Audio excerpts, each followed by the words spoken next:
It was another Monday morning, just like every Monday since I'd come to England to learn English. I got up early, had my usual breakfast, and headed off to school.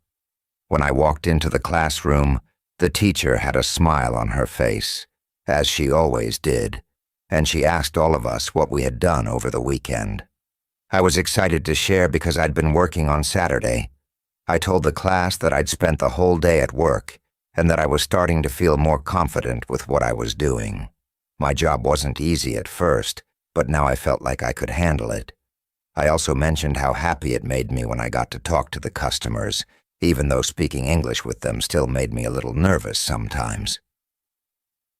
As I was talking, one of the girls in the class interrupted me with a curious look on her face. "Wait," she said. "What happened to your voice? You sound so different. Your pronunciation is so much better than last week. It's like you've been practicing a lot." I didn't realize it at first, but hearing that from her gave me a little boost of confidence. Maybe I was improving after all. I smiled and said, "Thank you. Actually, I tried something new over the weekend. After I finished work on Saturday, I didn't just relax or do the usual things. Instead, I decided to practice.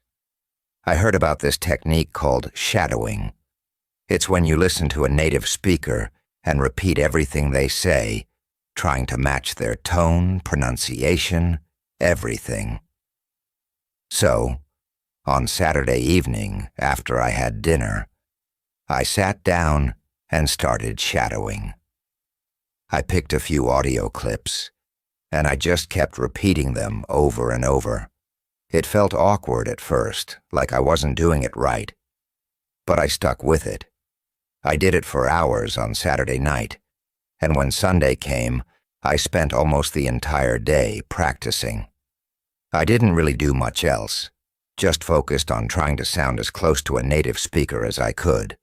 It was intense, but I wanted to push myself. It's funny because while I was practicing, I wasn't sure if I was improving. I felt like my accent and pronunciation were still off. But by the end of Sunday, something shifted. I could hear a difference, a real change in how I was speaking. I'm not saying it's perfect, it's definitely not, but it's better. I can tell that I'm starting to understand the rhythm of the language more, how the words should flow together. The more I practiced, the more natural it felt, like I was finally getting into the rhythm of speaking English. I wasn't just thinking about each word anymore. It was starting to come together in a way that felt smoother, more fluid. I know I've still got a long way to go, and I can hear that I'm not quite there yet. But hearing you say that, hearing that others notice the improvement too, it's really encouraging. It makes all the practice worth it. It makes me want to keep going, to keep pushing myself even more. As I spoke, I couldn't help but remember the first time I arrived in England. Back then, even saying the simplest things in English felt like a huge challenge. I was so nervous about every little word. Now, though, it was starting to feel different, like I was finally finding my voice in this new language. The teacher looked around the room and asked, "Did anyone else try practicing shadowing over the weekend?" A few hands went up, 3 students in total. One of them was the student from South Korea, who always seemed pretty focused on his studies. He nodded eagerly and said he liked using the shadowing technique as well. "It really helps with pronunciation," he added with a smile. I wasn't surprised to hear that from him. He'd always been one of the more dedicated students in our class, always looking for ways to improve. Another student raised her hand slowly and started talking about her own experience. "I tried it too," she said, "but it wasn't easy." She explained how after just 5 minutes of shadowing, her mouth started to hurt. "I had to stop because it felt so uncomfortable," she admitted, and I could see the frustration in her eyes as she spoke. It's like my jaw couldn't keep up with all the movement." She paused for a second, then added, "And honestly, sometimes I couldn't even repeat everything." The recording was just too fast. It felt like I was always a step behind, trying to catch up. She sighed, and I could tell she wasn't sure if she wanted to try it again or not. Listening to her, I nodded to myself. I understood exactly what she meant. Shadowing wasn't easy. It took time, effort, and a lot of patience. I remembered how, when I first tried it, I struggled too. My mouth had felt stiff, my tongue didn't know where to go, and keeping up with the speed of native speakers seemed impossible. I almost gave up, but I had pushed through, knowing that if I kept practicing, it would get better. It wasn't perfect yet, but each time, it got a little easier. The more I thought about it, the more I realized that we were all on the same journey, each facing our own challenges, but pushing forward in our own way. The teacher nodded at her, understanding her frustration, and encouraged her to keep trying, reminding us all that progress in learning a language doesn't come overnight. The teacher smiled at us and said, "Thank you for giving this technique a try. I know it's not easy at first." She paused and looked around the room as if she could sense that some of us were a little frustrated with how difficult shadowing could be. "If your mouth hurts after just 5 minutes of shadowing," she continued, "that's actually a good sign. It means you're doing it correctly." I looked up, surprised. I hadn't expected that. She went on to explain, "Your muscles aren't used to speaking like that, in such a focused way. You're pushing them to work harder, to move differently, just like when you start a new workout routine." The way she compared it to going to the gym made so much sense. "Think about it," she said. "The first time you lift weights, or run for a long time, your muscles ache, right? That's because they're not trained yet. It's the same with speaking a new language, especially when you're trying to mimic a native speaker. Your mouth, your tongue, all those muscles aren't used to it, so they need time to adjust and get stronger." She smiled again, clearly trying to encourage us. Don't be discouraged if it feels hard at first or if it hurts a little. It just means your mouth is learning how to speak in a new way. Keep practicing, and over time, it will get easier. As she talked, I realized she was right. It was just like when I started my job in England. The first few days were exhausting. Everything was new and I had to think about every little thing. My body was tired, my brain was tired, and it felt overwhelming. But after a while I started to get the hang of it. Slowly it became more natural, and I didn't have to think as much. Maybe learning English was the same.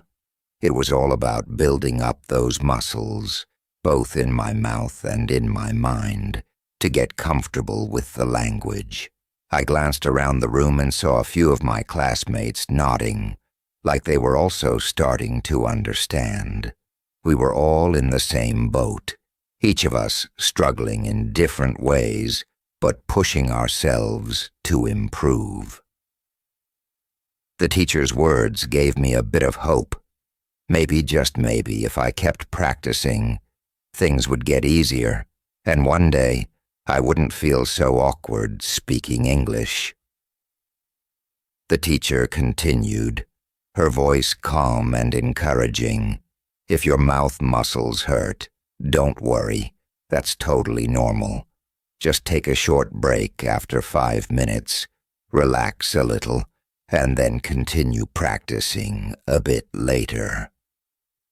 I listened carefully, thinking back to when I first tried shadowing, and how tired my mouth felt after just a few minutes. It was like my muscles weren't used to working in that way. The teacher explained that we didn't have to push ourselves for hours on end. Even with just 5 minutes of practice at a time, your pronunciation will improve bit by bit, she added, and I felt a small sense of relief. That seemed manageable, 5 minutes at a time.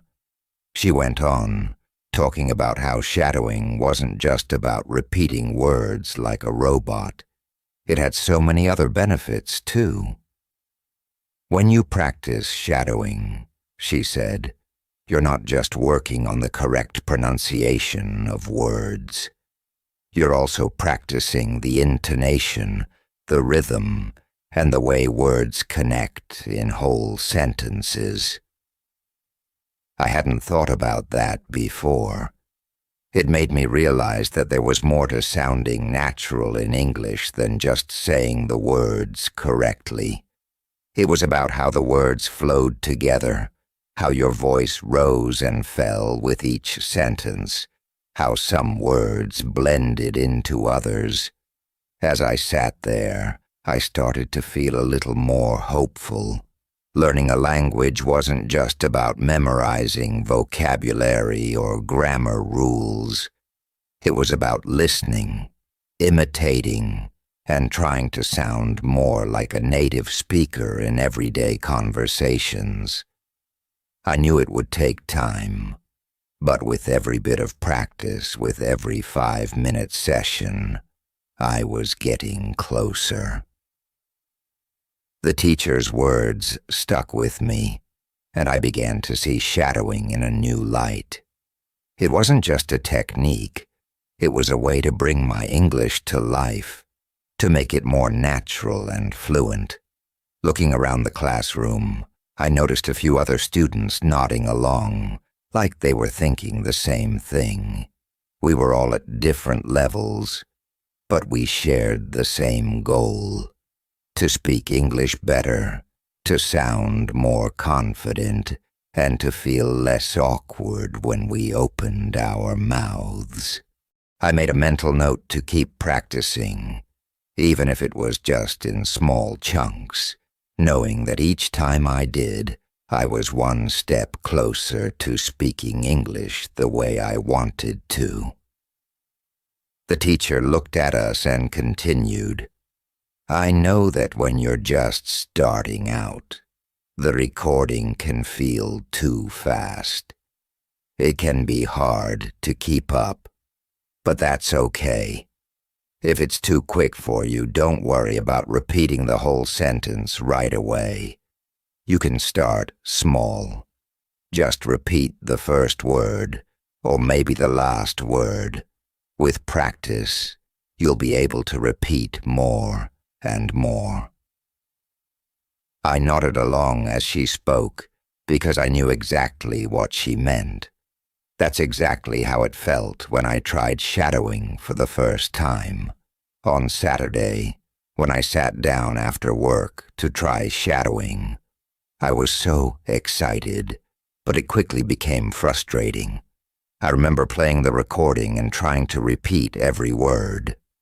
But the speaker talked so fast, I couldn't keep up. I'd miss whole phrases, stumbling over the words, feeling like I was always one step behind. It was like trying to chase after someone running ahead of me, and no matter how hard I tried, I couldn't quite catch up.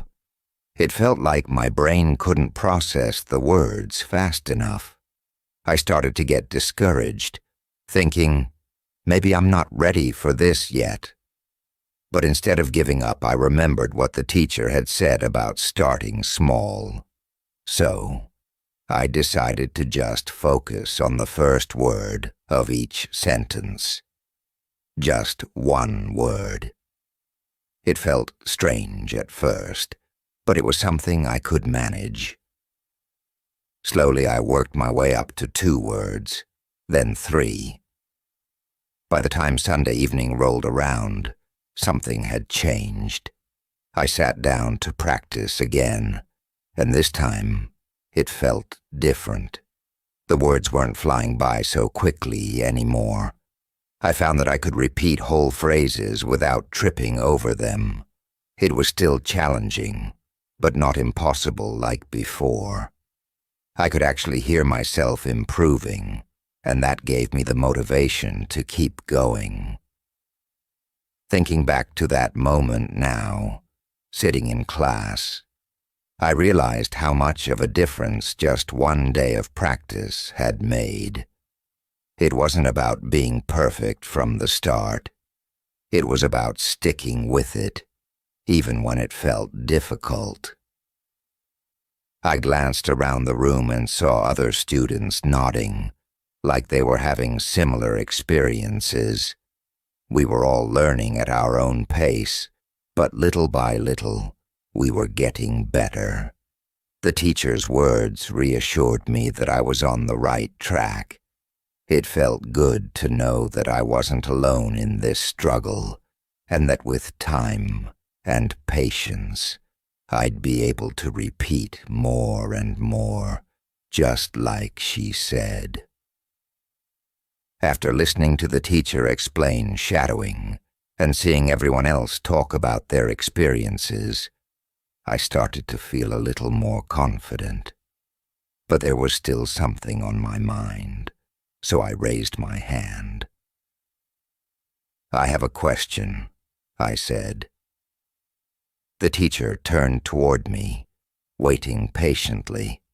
I took a deep breath and began. I was looking at a website over the weekend. It's called www.grammarinlevels.com. It's actually really interesting, but I have a bit of a problem.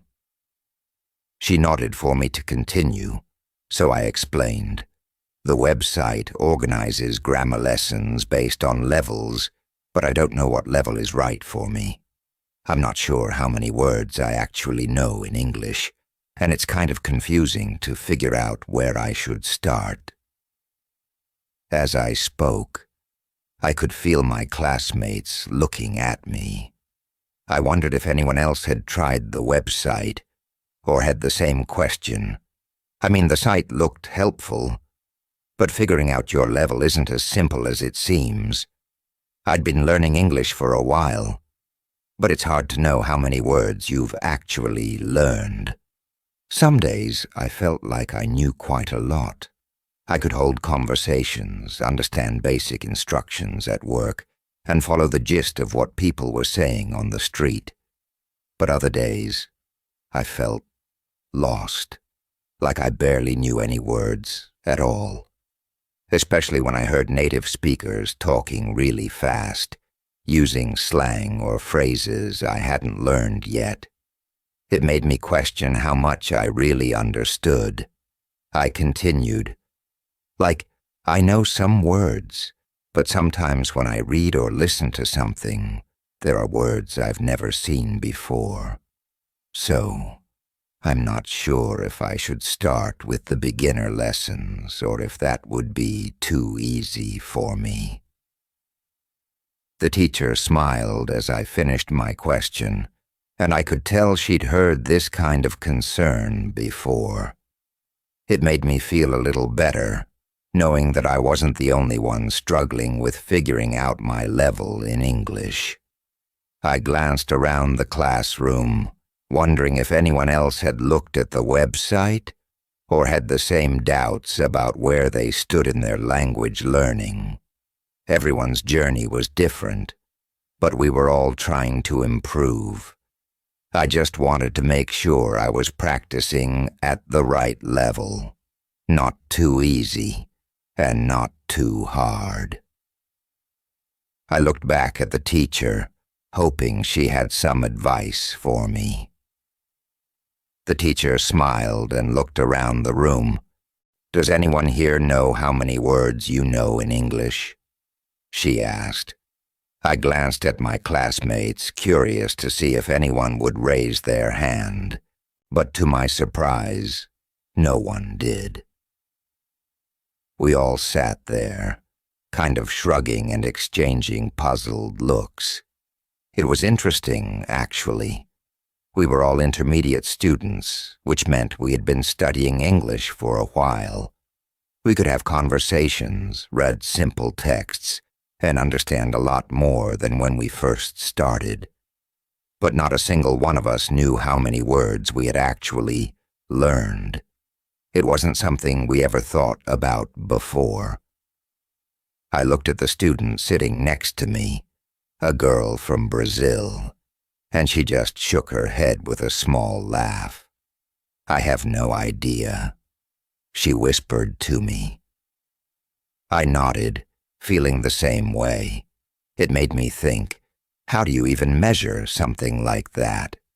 We use words every day, learning new ones from conversations, TV shows, books, and even while practicing on websites, but we never really stop to count them. It's like trying to figure out how many steps you've taken in a week without using a tracker. You just don't know. The teacher continued, "That's actually quite normal. Most language learners, even at higher levels, don't know exactly how many words they know. But that's okay.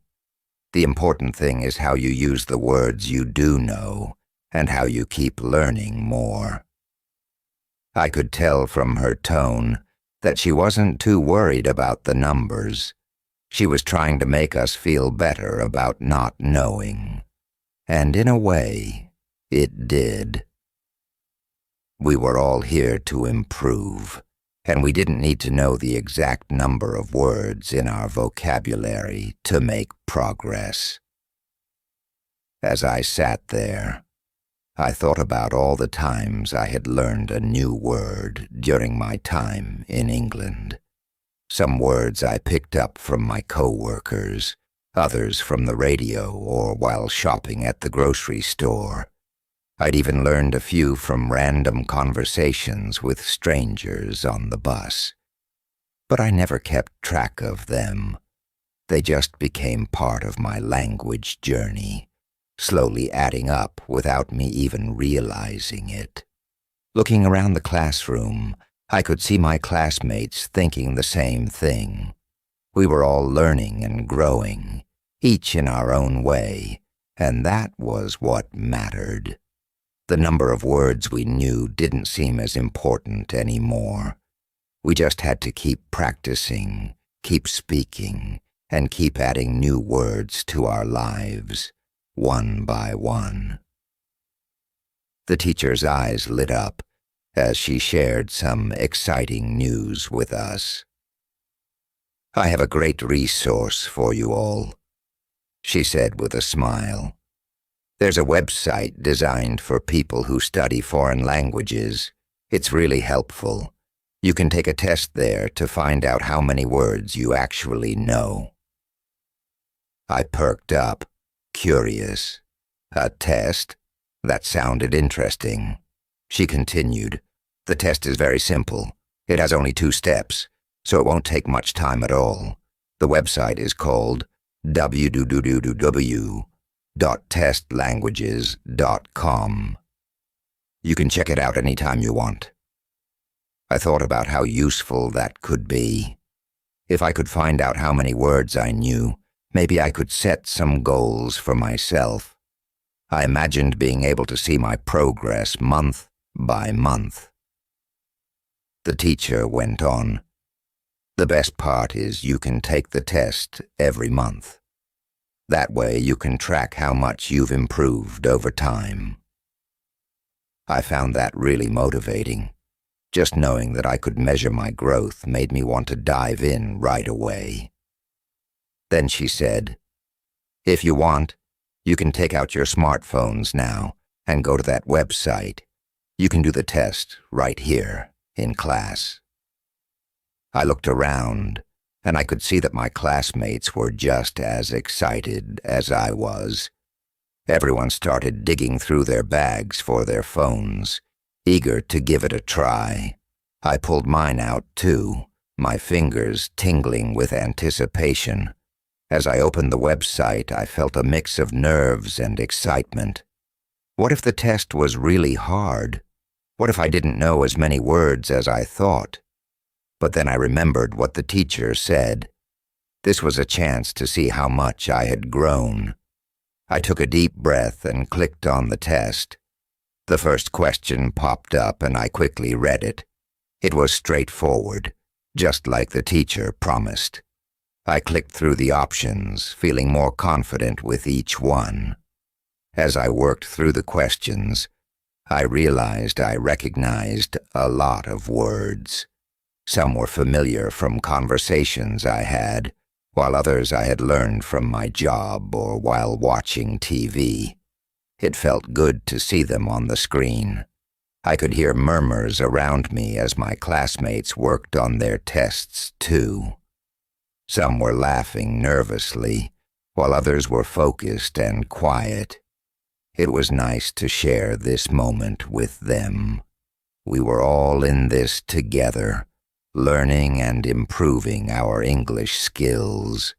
I finished the first part of the test and waited for the next set of questions to load, feeling a sense of achievement already. As I clicked through the test, I felt a rush of curiosity. I really wanted to know how many words I actually knew. I finished the first part quickly and moved on to the next section. Each question seemed easier than I expected, and I felt a sense of excitement building inside me. Finally, I reached the end of the test and held my breath as I waited for my score to pop up on the screen. When the results flashed before my eyes, I could hardly believe it. I had learned 2,100 words in English. I felt a mix of pride and relief. That was more than I had thought. I looked around the room to see how my classmates were doing. Most of them were looking at their screens with the same expression of surprise and excitement. After a moment, I overheard a few of them chatting about their scores. "I got 2,050, one student said, grinning widely. Another added, "I'm at 2,100 too." It seemed like many of us were in the same range, knowing between 2,000 and 2,200 words. Then I heard Monica's voice across the room. She was animated, her eyes bright with joy as she announced, "I scored 2,500 words." The boy from South Korea, who was always quiet but focused, nodded along with a smile, confirming he had the same score. I couldn't help but feel a little amazed by their results. I knew Monica was a strong student, always ahead in class, but I didn't expect the boy to know that many words, too. It was encouraging to see everyone making progress. I felt a sense of community among us, all striving to learn and improve together. As I reflected on my own journey, I realized how far I had come since arriving in England. I remembered the first days when even simple conversations felt like climbing a mountain. Now here I was, knowing over 2,000 words. I thought about what that meant for me moving forward. I could build on this foundation, learn even more words, and become more confident in speaking. The test was just a snapshot of where I was right now, but it also opened up a world of possibilities for my future. With determination and practice, I could reach even higher. I looked at my classmates, feeling inspired. We were all on this journey together, and I was excited to see where it would take us next. Our teacher stood at the front of the classroom, her face bright with excitement. She pointed to the screen where the website was displayed, and we all leaned in to get a better look. So you can see that when you go to www.grammar, in levels.com. It's important to remember something, she began. You should already know the grammar from level 1 and level 2 before you move on. I nodded, thinking about the lessons I had already gone through. Those early levels felt like a long time ago, but they laid the groundwork for what I was learning now. The teacher continued. Once you're comfortable with those basics, you can start using the grammar from level 3. That level is designed for students who know between 2,000 and 3,000 words. I felt a little thrill of pride at hearing that. I had just found out that I knew around 2,100 words. So, I was ready for this next step. The thought of diving into level 3 made me feel motivated and excited. I could already imagine the new things I would learn. New sentence structures, more complex grammar rules, and how to express my thoughts more clearly. As I glanced around, I could see that my classmates were also engaged. Some of them were whispering to each other, exchanging their thoughts about moving up to the next level. I could hear Monica saying, "I think I'm ready for level 3. I want to improve my writing and speaking." The boy from South Korea, who usually stayed quiet, nodded in agreement. "Yeah, I feel the same way," he said softly. It was great to see everyone sharing their excitement. The teacher encouraged us, saying, "This is a wonderful opportunity for all of you. Level 3 will help you build on what you already know. It will give you more tools to express yourselves and to understand more complex ideas." I felt my heart race a little. The idea of learning more and becoming a better speaker was thrilling. I remembered how, just a few months ago, I struggled to find the right words during conversations. Now I was ready to tackle even bigger challenges. As the lesson continued, I jotted down notes about the new grammar points we would explore. I thought about how I could practice these concepts in my daily life. I imagined talking to my coworkers, trying out the new grammar structures and seeing how it would change the way I expressed myself. It was like opening a door to a new world, where I could connect with people in a deeper way. The excitement bubbled inside me, knowing that each step I took brought me closer to my goals. I couldn't wait to start this new chapter in my language journey.